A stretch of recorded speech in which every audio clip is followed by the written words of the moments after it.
Покупать на AliExpress безопаснее с AliTools. Рейтинг доверия продавцов.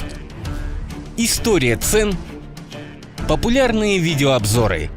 Не дайте себя обмануть. 10 секретов Древнего Египта. 10 место. Кто построил пирамиды? Существует распространенный миф о том, что пирамиды были построены рабами-израильтянами. Однако ученые-египтологи доказали, что пирамиды строили вовсе не рабы, а наемные египетские рабочие. Факты свидетельствуют о том, что для постройки гигантской конструкции за 20 лет было нанято около 20-30 тысяч работников из бедных семей по всему Египту. Рабочих ценили и уважали за их труд, и к тому же отлично кормили. Их работа была невероятно тяжелой и опасной. Лучших рабочих, трудившихся на стройке, с большими почестями хоронили неподалеку от священных пирамид. 9 место. Медицина. Древние египтяне, среди прочего, славились своими знаниями в области медицины. Слава о египетских врачевателях была настолько огромной, что правители других государств просили фараонов предоставить им в услужение своих лекарей. Однако, несмотря на то, что египетские доктора знали многое о лекарственных свойствах растений, произраставших в округе, процедура излечения от хворей предполагала также использование магических заклинаний. При лечении применялись не только лекарства на основе трав, но и на колдовство, основанное на внушении. Например, существовало мнение, что растолченный глаз свиньи помогал вернуть зрение больному. 8 место. Иисус, меняющий обличие. В 2013 году был переведен с коптского текст, в котором говорилось о распятии Иисуса, однако текст имел интересный сюжетный поворот. Он заставил ученых и историков по-иному взглянуть на фигуру Понтия Пилата, судьи, приговорившего Иисуса к казни. В тексте говорится о том, что Иисус не делил последнюю трапезу с 12 учениками, а ужинал с Понтием Пилатом, который предложил сохранить Иисусу жизнь в обмен на излечение его собственного сына.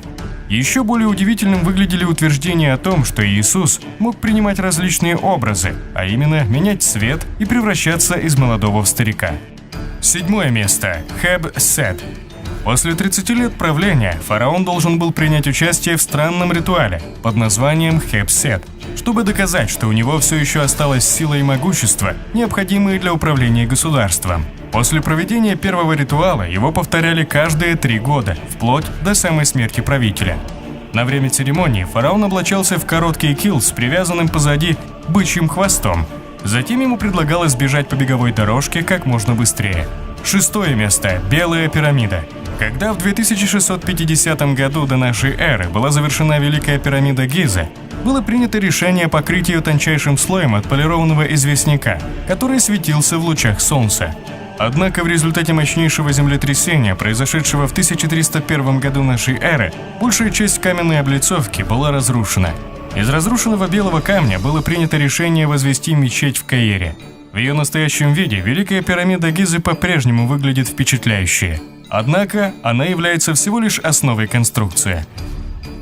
5 место. Женщина-фараон. Упоминание об одной из наиболее успешных правительниц Древнего Египта затерялось в истории. Имя женщины-фараона всплыло лишь благодаря найденным в 19 веке настенным рисункам. Хатшепсут взошла на трон Древнего Египта примерно в 1478 году до нашей эры.